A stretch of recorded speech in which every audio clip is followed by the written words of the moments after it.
So I am almost, I think, 6 months now into living in London, and people keep asking me if I like it, and I am obsessed. I also just came off of my first London Tech Week, which was super cool. I spoke on a panel earlier with really big VP at Snapchat and Megan Loyce, who runs Gen Z VCs, which is super rad. But I also met the head of business development at LinkedIn, Elinor Store, and I am super excited to have her in the studio today to answer all of your career related questions and talk about every do and don't on LinkedIn possible.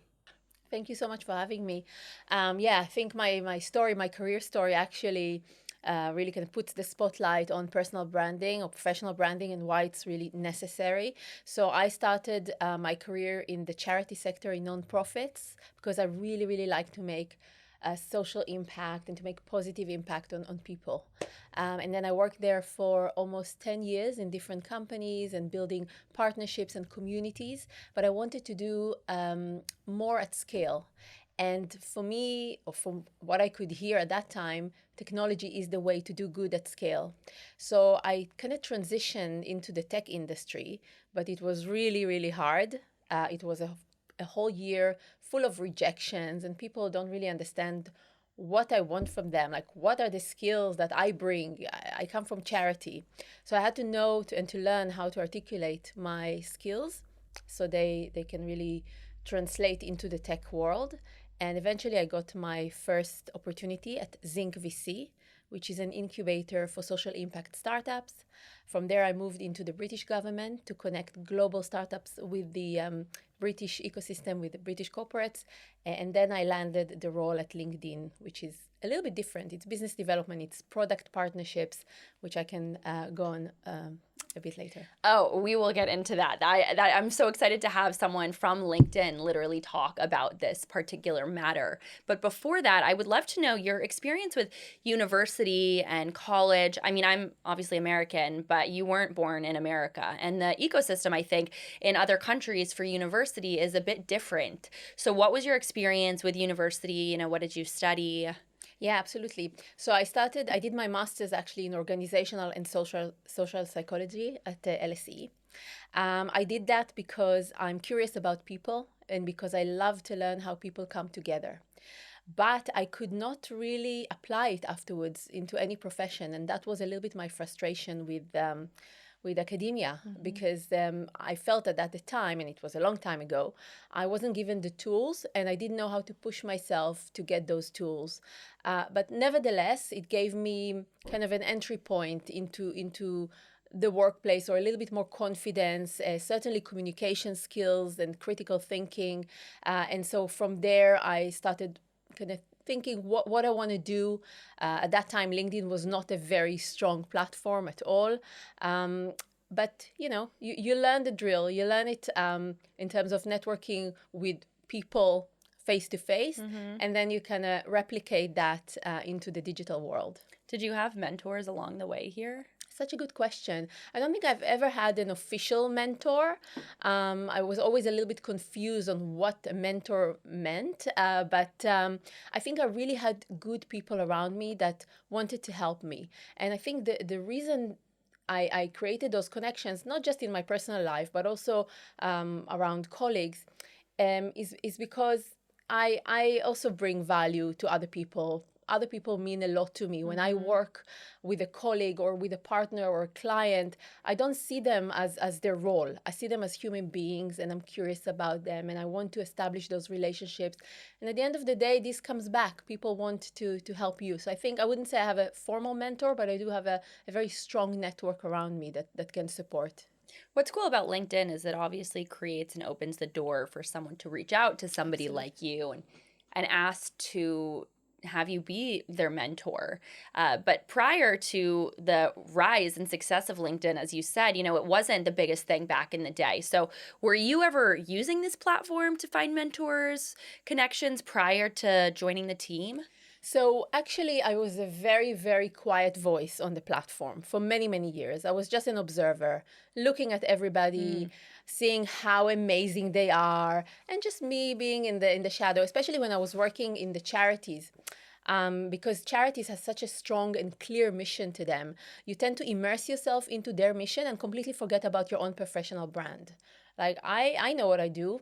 I don't need to tell the world at all about it. But then when I left, I realized that no one outside my immediate network had a clue about all the work that I did. And I felt I kind of learned the hard way of the need to talk to people about it and to share my achievement confidently. And so then I started slowly uh, building a voice on the platform. And I actually took a workshop called I Am Remarkable. I don't know if you're familiar with that. Sounds familiar. Yeah, it's a Google workshop Okay. that helps women and underrepresented groups and actually everybody who's has those limiting beliefs to articulate their achievements and their successes confidently and effectively. So I did that workshop thanks to a very good friend who worked at Google at the time. Can anyone do this workshop? Anyone can do it, Okay. and it's free of It's free. charge. Okay. And it really planted that seed of self-promotion in me and gave me almost the legitimacy to go out and talk about my worth. And then I decided to be a facilitator, which in itself, it's such a strong exercise in getting yourself out there. So I became a facilitator. I facilitated these workshops for over 500 women Wow. and men. And also knowing that so many people face those challenges with articulating their achievements confidently also gives you confidence that you're not alone, and you also learn from other people. Looking back at your younger self, were you very confident, or was kind of sharing your ideas something that was intimidating to you? I was not, well, I would guess I was confident to an extent, but coming here from a different country 20 years ago made me feel a little bit, not part of the ecosystem and the culture here. English is not my mother tongue. I don't come from this culture. I had to really reinvent myself a little bit. But now looking back, actually, I think that my difference is actually what makes me unique. So now, as an older self, I play into my uniqueness and into my differences rather than trying to hide it. Love that. What are some ways that you think someone who may perhaps not be from the country that they're living in or have an accent or be a bit insecure about certain things? I mean, how can you play into those weaknesses but actually make them strengths? Because I think that's really awesome. Most people would sit there and be like, oh my gosh, someone's noticing this about me, or I'm scared of this, but it's almost like twisted in your mindset to be an asset. Exactly. And you touched on a really, really important point. It's a mindset thing. It's really knowing how to speak to yourself and appreciate yourself. So for example, with accent and different languages, I'm lucky that I have two languages that I speak. A lot of people maybe don't. So it's a skill. It's a skill that I need to be proud of and actually not hide it. In terms of my culture, if I'm a little bit more outgoing, a little bit more direct, that could be of service to someone. And also, I really learned, and I think that's also because I'm very active in diversity and inclusion and promoting that in the tech industry and in business in general, I really learned to appreciate differences. And I really learned to appreciate that in a team or in any business environment, it's good to have different people. So once you appreciate the difference, you start putting the spotlight on what makes you unique, your own perspective. So it's a lot in our mindset. And the soft and kind of, what is it, soft and hard skills? Is that what they say? Yeah. Talk to me about that, because off the camera before we started, you were chiming in on that topic. So any advice on that? Yeah, I mean, I think to an extent, both can be learned, right? Hard skills, it's easy. You've got courses. If you want to learn, I don't know, engineering, if you want to learn history or whatever it is that you want to learn, teaching, medicine, you can learn that. It's easy. Now, soft skills is something that you perhaps need to learn a little bit on the go, or you need to at least be aware of where the gaps are.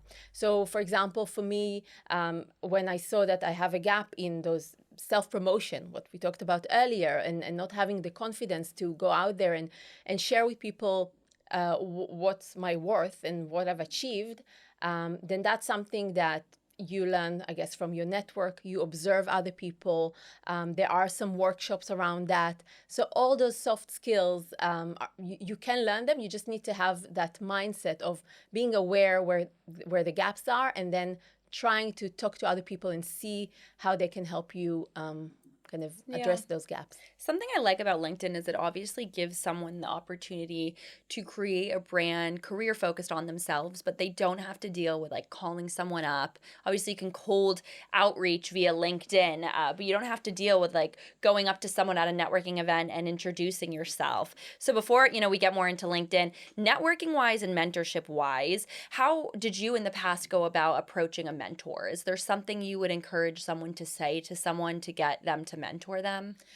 So I think first of all, it's up to you if you want to be mentored by someone. It's up to you to explain to them why, and to have a very clear objective, because it can be very confusing for someone, and you'll be surprised that even very senior people might not be sure that they can help you, or they need some guidance as well. So when you approach someone, especially if you approach them cold, you need to be clear about why you're approaching them and what is the objective here. And not to ask for the world. Sometimes it's nice to kind of limit the ask for, I need, I don't know, 3 sessions, 20 minutes, 30 minutes, however much you think you need, and then see how it goes and build that relationship like that. And that goes for everything. Every reach out that you make, whether it's on LinkedIn or anywhere else, needs to be very, very clear on why and what's the objective here. What if you just want someone to mentor you? Like, what if you don't know the why? You meet someone like you at an event, and you're like, oh my gosh, okay, she works at a really big company. I don't know what I'm doing with my career, but I want you to mentor me. How can someone get in front of someone like you via cold outreach who has no idea what they're doing with their life? Well, I think, that's actually also an objective, right? To understand what's the direction. There's always an objective. So you could potentially say that let's set up one meeting, one call, where we understand if there is alignment here, to put ourselves objectives during that call. And I think, the best way to do it is really to be honest, to say, I've seen your profile or I've seen your brand. I'm really interested in those areas where you work, whether it's social impact, connecting people, whatever it is. I'd like to learn more. Would you mind? And also, we don't need to talk about kind of mentoring as a big thing. Would you mind just having a virtual coffee with me? And then you see how it goes. I would like to debate you on that because I am curious. A lot of times I'll get people reaching out, can we have like a virtual coffee or can I take you to a cup of coffee? And a lot of times I'm like, but why, right? Like someone's reaching out, can we get a cup of coffee? I have no idea who you are. You're maybe reaching out on Twitter or LinkedIn. Is there a more strategic way to go about like, hey, I think you're cool. Can we get a cup of coffee or meet virtually? How do you, if you don't know what you're doing, ask someone to do that, but also be respectful of their time? Yeah, but I get quite a lot of reach out from people who say exactly that. I'm just at the beginning of my career. I really want to figure out what I want to do. Would you mind just sitting with me 20 minutes virtually and help me, share a little bit about your experience and help me figure it out? And for me, 20 minutes is not a lot. And I'm very keen to help. And if there is some alignment there, of maybe the industry aligns or my experience, then I schedule another call at some point. So I think it's really being clear. Even if you don't have a specific reason why you're reaching that person, you need to show that you actually read their profile, you actually know why you're reaching to them to an extent, right? There is a reason, and just be clear about it. And I really respect that you'll give that 20 minutes, right? Because you obviously have a very impressive job title. So it's like, you have to make that time. So have you ever had people who ask you for that coffee and you don't feel like it was a good use of your time? Because mentorship should be a two-way street, right?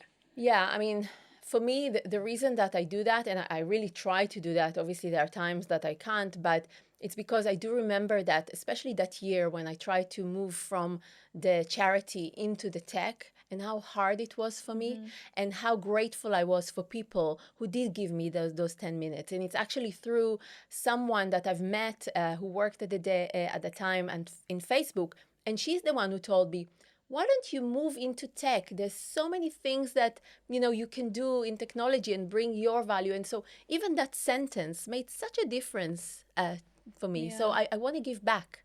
I really want to give back as much as I can. I love what you said about mentorship and giving that time, but also being confident and asking for it. What advice would you have given to your younger self when it came to not knowing what you're doing in your 20s? Because everyone is just so lost. I mean, I think the 20s in general are so hard, but especially if you have no idea what you're doing with your career and you work at the biggest career platform out there.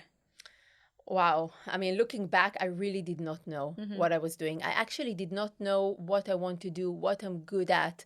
So it's easy now to talk, I don't know, 15, 20 years later and look back and it's like, oh, you should have done this, you should have done that. What would you have done?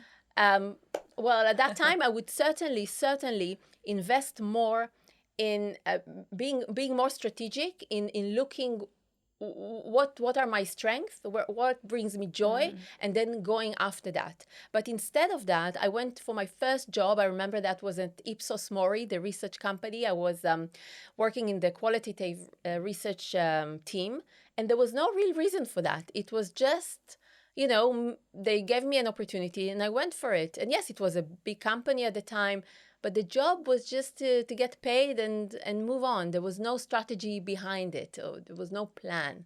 So if I could give myself a little bit of advice is pause. Don't take everything just because you're given that. There'll be plenty of opportunities going forward. Think what brings you joy, not just actually what you're strong at. What gets you up in the morning. And this is, by the way, something that can change throughout the life, right? In the past, I was excited by working with children. And now I'm actually excited by working in tech. These are things that change. Yeah, and I think that that's the kind of evolution of a person, is that change and knowing what you like. I mean, when people ask me, I don't know what to do for a career, I say that same thing. Well, what are you good at? Literally, like, I'm good at entrepreneurship, right? Are you good at washing floors? Do you like to knit? Do you like to run? You have to start there. I think people kind of overthink what they could do for a career because they don't know what they're good at, but everyone is good at something and everyone likes something, right? So that was quite good advice. So talking now about LinkedIn and outreach in that way. So can you explain your exact role at LinkedIn? Like, what is a day in your life like? Sure. So I work in business development, and at LinkedIn, at least where I'm based, I'm based in the product team. So that's quite unusual, I would say, for business development, because business development a lot of the times is a bit like sales, or a bit like kind of getting a pipeline of buyers in some way. But at LinkedIn, for us, business development sits under product. And what it means is that we create product partnerships with other platforms that can drive more value to our members. So I can give you an example. For example, I'm working with Event Tech. And there are, event platforms that you can register as an attendee. And so we create that integration with them so that an attendee that registers for an event will see a little iframe that invites them to join the event also on LinkedIn. So you think quite creatively and strategically, but from the point of view of the actual product. Interesting. So I want to strategically talk about the whole kind of sphere of LinkedIn, starting with somebody's profile, right? So if someone is, let's take a few case studies here, right out of college, they don't know what they're doing. They don't know what career, but say they studied business. What's the first step? So you make a LinkedIn profile and you fill it out, you put your college there, but you don't really have anything on your resume. Yeah. So I think, first of all, you need to understand what industry you want to get in, what roles you might want to apply.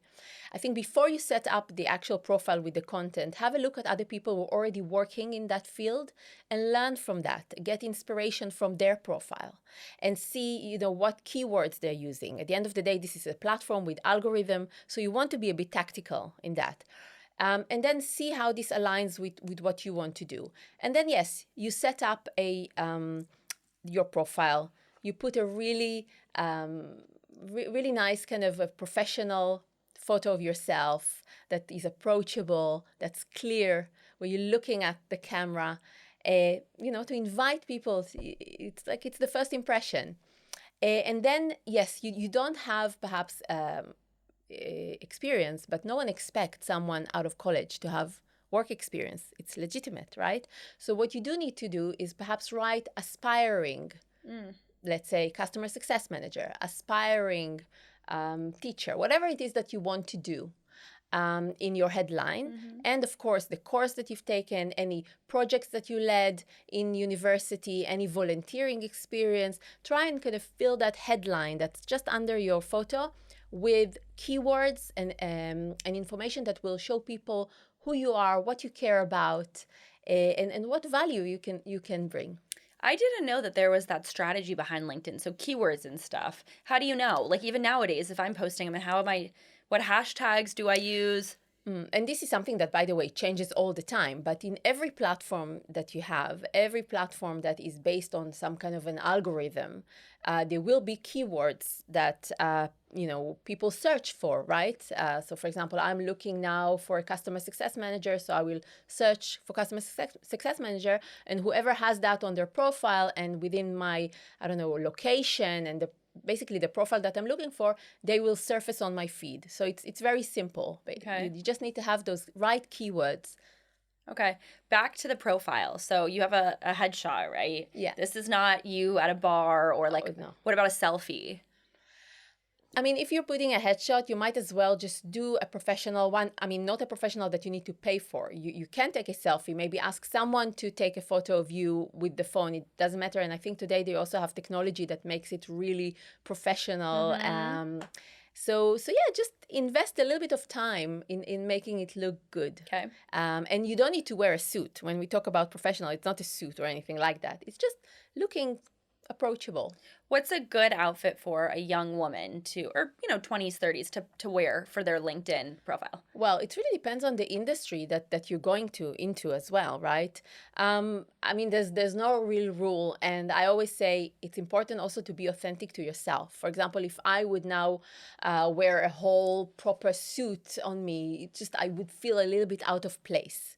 You need to be comfortable. You don't need to dress up and become someone else. I remember that actually in my 20s, I used to wear suits because I wanted to look older and professional, but it was also a bit of a costume. So try and find a middle ground. Okay, I like that. Should you put searching for partnerships or looking for work on your bio? You can put something like that you're searching for opportunities, but actually there's a way to do that. So there are two ways that you can do that. You can mark only to recruiters that you are looking for jobs. And you can also put on your profile photo, there is that green banner that you're looking for a job. So then everybody could see that. So you have two options, either just for recruiters or for everybody to see. It's really up to you. Your preference. And that's on the back end, right? That's the thing. Okay. Something I didn't actually ask you was about internships. Now, I don't know if you've ever had any. I have never found an internship via LinkedIn. I've always really cold emailed and cold outreach to get those kind of opportunities. But is there a possibility for someone to get an internship via LinkedIn? Actually, I don't know, but I'm sure if you search for internships, then the right opportunities will come. But I don't know. I do know that I'm working with a lot of graduates that are looking for internships. So I guess, you can find. But I would say, be a bit more kind of strategic around that. If there's a company that that has an internship scheme or graduate scheme or something like that, follow the company, follow the people who work there, approach them. This is... I mean, if you look at the mission of LinkedIn, which is connecting the world professionals, this is why people come to LinkedIn. And this is, again, going back to the mindset.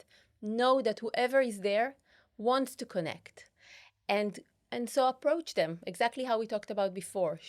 Say why you're approaching, what value you can bring, what attracted you about their profile, and go for it. And you'll be surprised because sometimes there's, an internship scheme that is not known, not public yet, but is coming down the line, and you'll get the first chance. Personally, what do you think about unpaid internships? Because a lot of people grapple with that, right? They're in college and they want to go and work for, say, a Condé Nast or a Hearst or some big corporation, and they also want to make a living and pay their bills. But there's a give and take with that because it's very hard, I think, as a young person nowadays to say yes to the big opportunities if you're not making a lot of money. But then if you don't have financial backing from your parents, who's paying your rent? Who's paying your student loans? Yeah, I completely agree with you. I mean, I think internships need to be paid. And And it's a shame that, you know, Mhm. some brands they don't, just because they're big. Um, yeah, I totally with you on that. Would you suggest that if someone got a very big opportunity to work for something that could turn into a job, but started as an unpaid internship, take that or put their foot down and find the right place that So I can give you an example from me actually. When I wanted to work for a specific charity, it wasn't an internship. They did not have an internship, but I did put myself forward as a volunteer for that charity just to get the foot in the door. And I worked for 6 months. And again, this mm, depends on your circumstances. If you can work or volunteer or, you know, get unpaid. So this is just an example of getting a foot in the door, unpaid, and that really it paid off. it did. How It so? paid off because I managed to schedule an appointment with the CEO, Mm-hmm. and I told him, "Look, I've been volunteering for 6 months, and this is what I've been doing, and I love it here." And in one way or another, I told him I want a job. Mm-hmm. And at that time, there weren't any jobs, but I planted that seed, and so I think after a couple of months, you know, they hired me. Ah, paid. Paid, Incredible. absolutely. Okay. So you could look at it as an investment a little bit on your end that will hopefully pay off. Yeah, I'll even use like this as an example. I mean, even with this podcast, right? Like, I don't, half the time, I don't get paid enough to what it costs me to produce this podcast. But to me, it's not only brand awareness, but it's the opportunity to share someone else's story. In a sense, it's like doing free work for the benefit of like hopefully it engages more people with my brand. And I think that's how people really should look at internships or like volunteer work. Exactly. I think from the side of the company, they should pay. But if you look at it from the side of the graduate, then Yeah. they definitely should look at it as a learning opportunity, Yeah. almost like taking a course. Mm-hmm. For example, now I want to go into angel investing. I don't have that much money to invest. I don't know enough about the field, but I think perhaps I look at it as an investment in my own education a little bit, and try and play with that area and Yeah. see how I feel about it. My dream would be to just angel invest in like other woman founded companies. That's why I'm going Yep, there. there you go. Absolutely. I love that's a good dream, right? It's awesome. Absolutely. Okay, so backtracking to the profile again. So if someone's applying for a job on LinkedIn, from your end, because you're kind of behind the scenes with being able to see how the technology works. I was talking to someone today. She applied for 400 jobs and she only got one person to reply to her. How can you set yourself apart to get attention? Yeah, I mean, that's not to do with LinkedIn only, right? It's just the way the world is, because everything is digital and everything is very accessible to everyone, and you get more people applying to jobs, right? And so I would say to stand out, it's in a little bit, in a way, to pretend that you're already working in those jobs. So on your profile, if we're talking about professional brand, on your profile, try and engage with the industry as much as possible, follow people, connect to people, comment on posts as much as possible, and connect with the hiring manager, connect with the recruiter. Show that you care, show that you are interested. I mean, for one of the jobs that I did get an interview, what I've done is I created a little PowerPoint, Oh, cute. Okay. and I pretended that I'm already working there, and I show them, you know, how the project would look like if I'm taking it on. I love that. So you need to find ways where you stand out from the crowd, because you're right. Hundreds of CVs are being sent, and you get rejected all the time because it's automated. A lot of the time, it's automated. And I think, by the way, I heard from that ChatGPT can check if your resume, how it will be read in an automated, system. So do you suggest putting your resume into ChatGPT? I'm suggesting to just see if you're using the right words that the automated system could pick up on. It's a shame that it is like that, but these platforms, they help recruiters at the end of the day. Yeah, I mean, I've never really applied for a traditional job, and definitely not via LinkedIn, which isn't good or bad. It is just kind of how it is. But I get a lot of emails that's like, hiring or apply for this job on LinkedIn. And then I'll go, and a lot of times I'll read like what they're looking for and stuff. As the person who receives that CV or resume on the other side, is there someone who literally sits there and looks through every application of the 15,000 people who applied to work at like Target or Wayfair or Spotify? How much of that is manual? Wow, that's a good question. I bet it changes with the company, it changes with the department. Actually, the job at LinkedIn, I got through LinkedIn. I applied, I pressed Ah, okay. apply, No way. and I Okay. was invited to an interview. Okay. And I was quite shocked at the time because I was almost the only one in my team who didn't come from Google or Apple or Microsoft. And I was quite amazed, like, okay, that's nice. They mean it when they say diversity and inclusion. They give me a chance, they give me an opportunity, even though I come from a totally different background. So I don't know if anyone looks at it. I mean, in my case, there was a recruiter who was going with me through the whole process, and she knew me and she supported me, and that was amazing.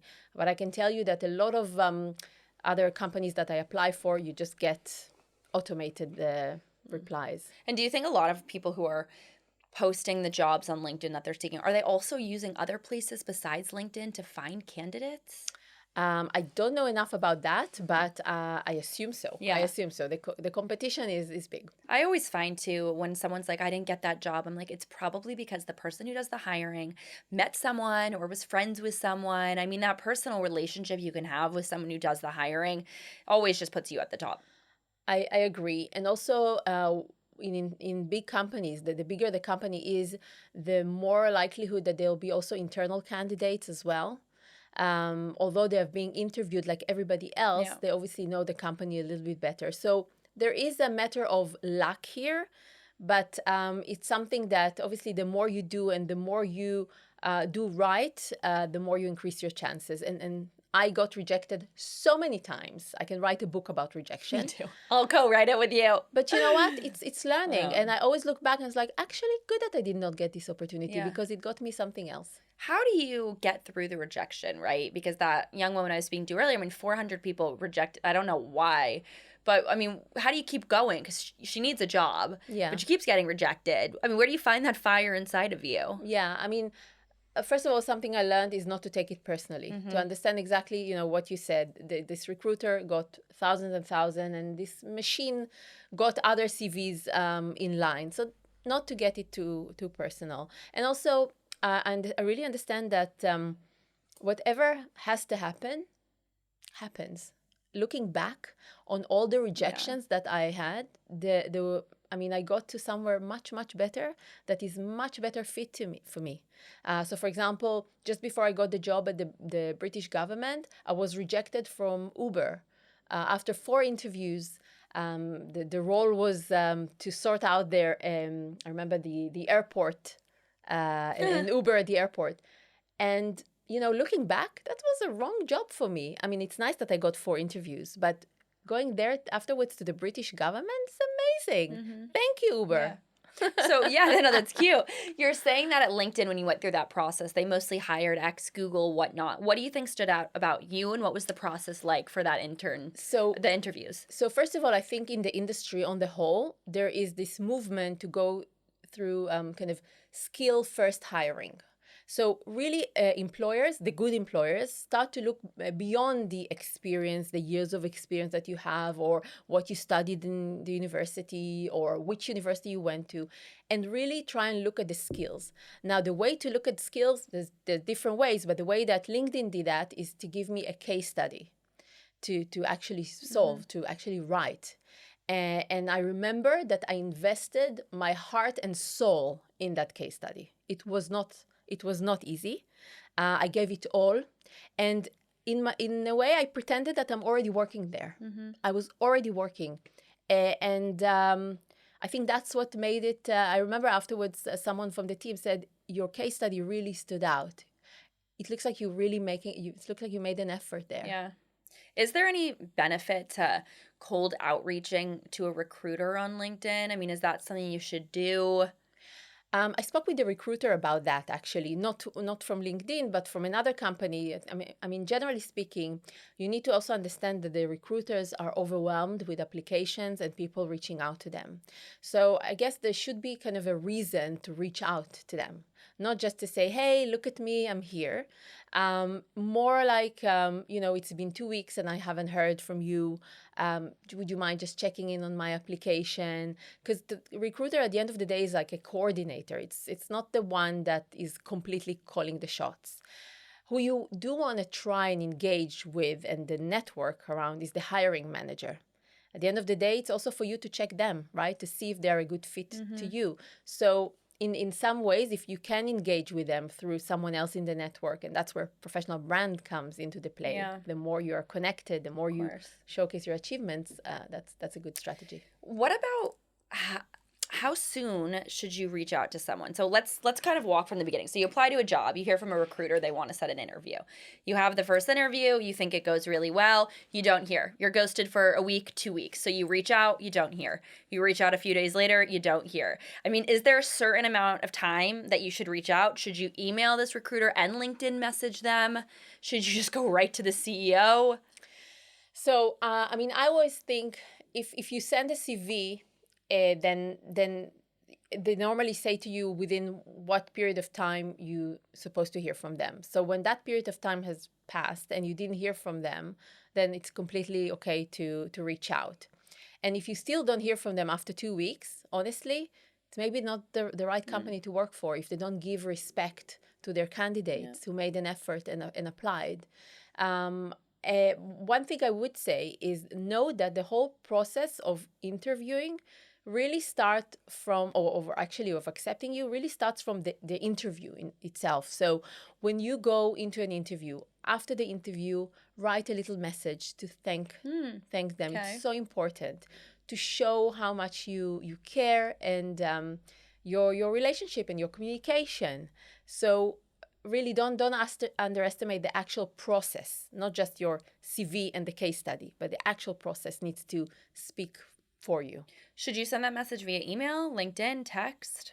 In the same way that they communicate with you. If you have a personal email of the recruiter, then reply back just to say thank you.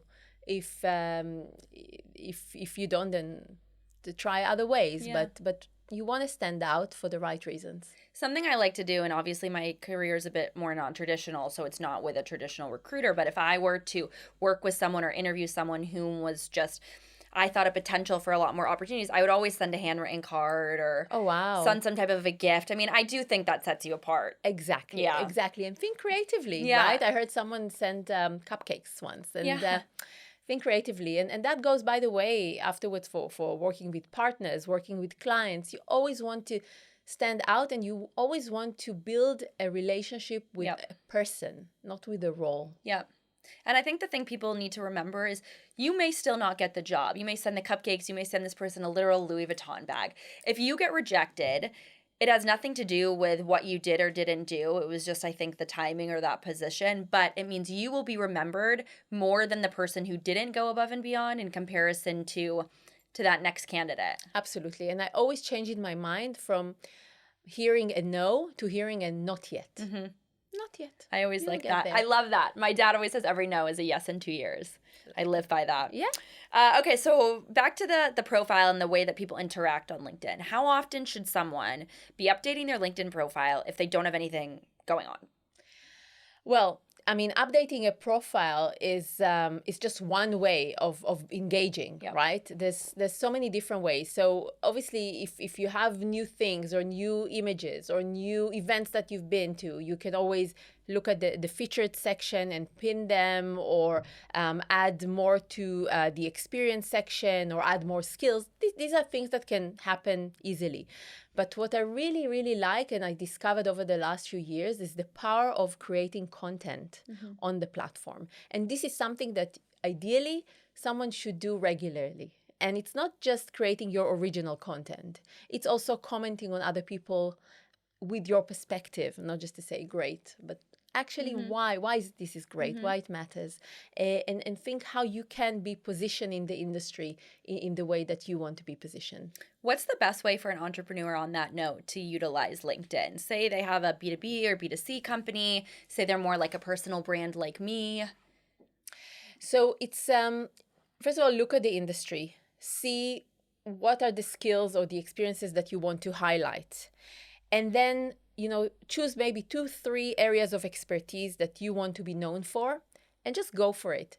Write content around industry insights, events that you've attended, what you've learned, share, create value to your platform. That's the key. Create value to the platform, create value to the network, and don't kind of shift your mindset from thinking about how many people will see my posts to the right people that will see my posts. That's something that's really, really true to a platform like LinkedIn. I really many months ago, many years ago, actually shifted from virality to quality, the quality of the posts. And then another kind of way of looking at content is evangelizing people around specific missions or companies or products that you are positioning yourselves in. And the third part of content creation could be you as a mentor. Even if you don't have experience yet in your career, or if you're an entrepreneur, what led you to that field? How did you actually manage to build your own business? What is it like to lead a business? What is it like to lead a team? I launched a LinkedIn newsletter, I think August of last year when LinkedIn kind of came out. I think that was around when they came out with newsletters. And I also have a regular newsletter that I monetize. So I don't really monetize my LinkedIn. However, I know that there are a lot of content creators and entrepreneurs who can and do monetize their LinkedIn, because it's like any other social media platform. People can amass these massive amounts of following on LinkedIn. So in terms of, say, the newsletter, posting videos on LinkedIn, chiming in when it says like, LinkedIn invites you to be an expert to this post. What's the best way to grow a following on LinkedIn, get your name out there? Is it through all of the above? Is there one thing that you guys are really pushing right now? I think when it comes to content creation and monetizing, I mean, LinkedIn is where everyone is, right? It's 1 billion professionals at the moment. That's how many people are on LinkedIn. Yeah. It's wild. It's wild, right? So it's really going to where the community is. Unlike perhaps other platforms that you need to bring the community to you, right? So look at it this way. And so when it comes to content creation, I always like to think about kind of a mix of formats. So you mentioned newsletters, which is great.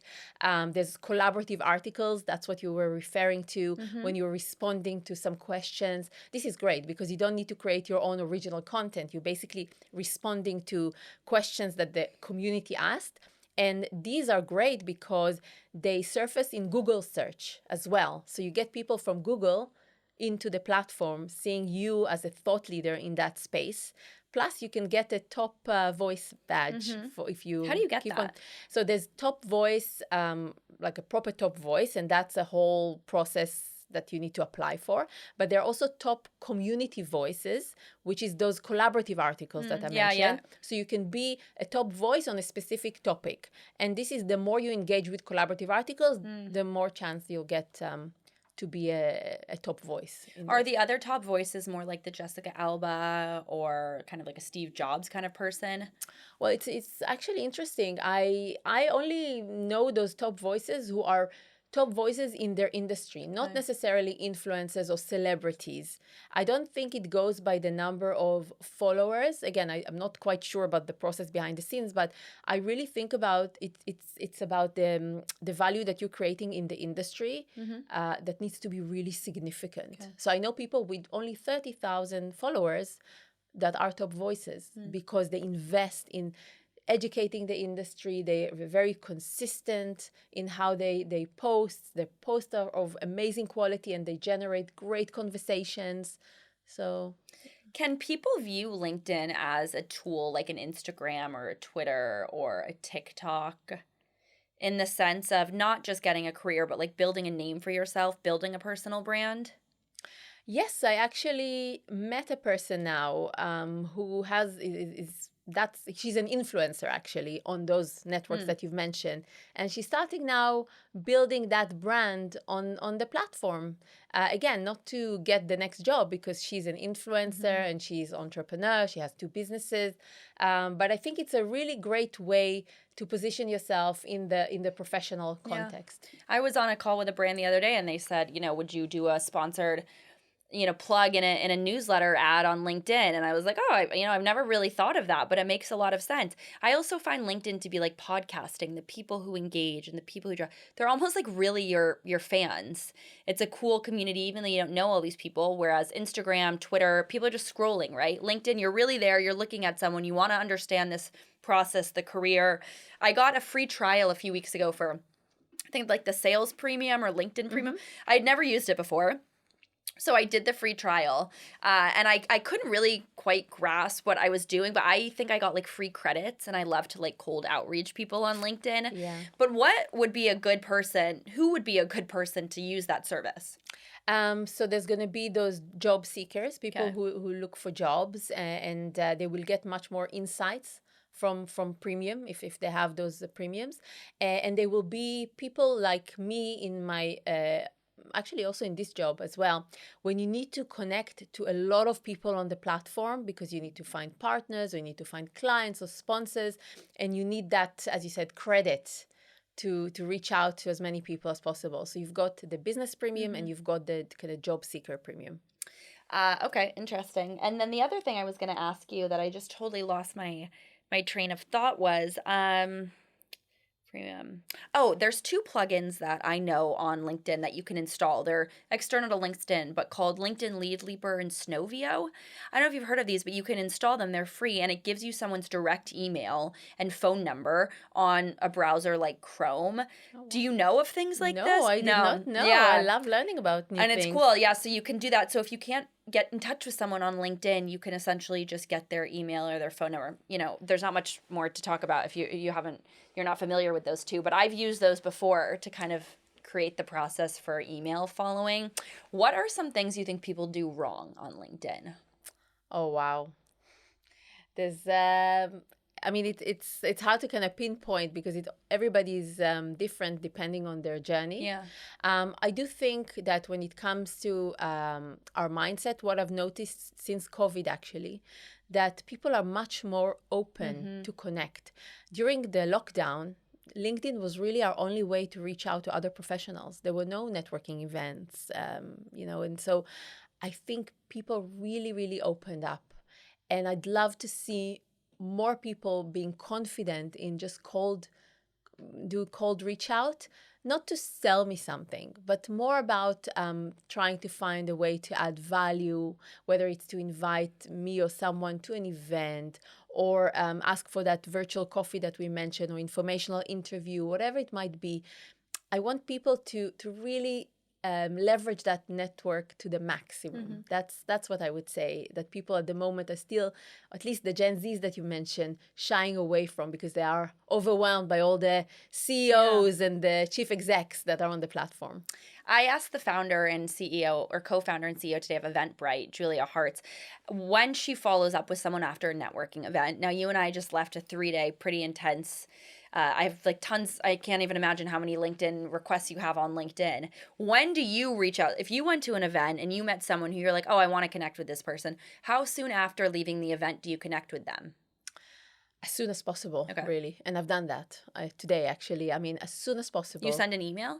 I send a LinkedIn. I mean, when you have events, you have event apps, right? So you see who attends and those events, and then you go to LinkedIn, you check out their profile, and then you connect, or you can send them an email. I mean, depends if you want to wait to the connection requests. And so I do that as soon as possible. But obviously, there's another way of looking at it, is actually waiting a bit until the wave of connections fades. Maybe it's better to do that in a couple of weeks. But for my own sake, not to forget, I do that straight away. I was thinking that too. And I know sometimes I write in my notes, like 5, if I met someone really important at the event, like the 5 people I need to reach out to that day. And then for an event like this, where there were so many people not from London, and the few people I did reach out to very fast after interacting with them were like, I'm getting on a plane back to SF, to New York, to LA. So for this one, I actually thought, I think I might wait like 2 or 3 days, which is longer than I usually would, because people are going to be on an air, like they just might not be in the headspace. Yeah, and it's actually nice that someone connects with you 2 weeks later, because they thought of you. Yeah. And you resonated. Of course. Yeah. Plus also the brand side, right? I mean, some of the brands that have the booths at LinkedIn, not at LinkedIn, at these events, networking events, are back to back with like trying to get the You're sales right. for it. I mean, I spoke to one woman and she was like, I don't even have any time. We had 3 You're events right. this You know year. what? You convinced me. Yeah. It's better to wait 2 weeks. No, not 2 weeks. Maybe like 4 days or 4 5. days. I That's might. the sweet spot. Okay, two last questions for you, Elinor. What can someone do to get the most out of LinkedIn? Like, how can someone use and utilize the platform of LinkedIn the most? Again, depends on their journey, depends on their objectives, right? But I would say try and be proactive and try and be strategic. I oftentimes look at the industries or the companies that are of interest to me. I really am passionate about social impact, so I will not let go of this industry. And if there are, for example, VCs in the social impact, I make sure that I follow and I connect with those people, and I meet them for coffee if they will meet me. So don't let go those connection pieces Yep. as well. And then with the content creation, don't underestimate it, and also don't underestimate your ability to create Yeah. great content on the platform.